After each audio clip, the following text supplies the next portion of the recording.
First, be sure your camera is connected to power and turned on. Next, connect your smartphone to the Wi-Fi network that you want the camera to connect to.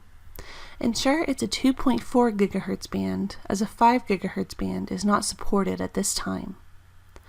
Open the Foscam app and tap on the plus icon. Tap Next and point the phone to the sticker on the bottom of the camera to scan its QR code. On the next screen, choose Wi-Fi. Wait until your camera is ready before proceeding.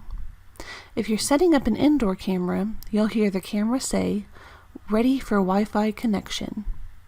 If you're setting up an outdoor camera, you'll need to wait about 30 seconds for the camera to be ready for the connection.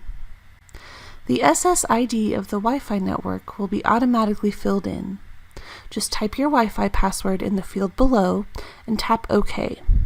Remember, the Wi-Fi password is case sensitive. Now, just wait for your camera to connect to the network wirelessly and to be added to the Foscam app. This process may take up to 2 minutes. Once the process is complete, the camera will show up on the home screen. Just tap on the play icon and you'll be asked to set up a new username and password to protect your camera. Note that for the password, you'll need to use a combination of between 6 and 12 numbers, letters, and special characters. Now you can see live video and control your camera anywhere you want.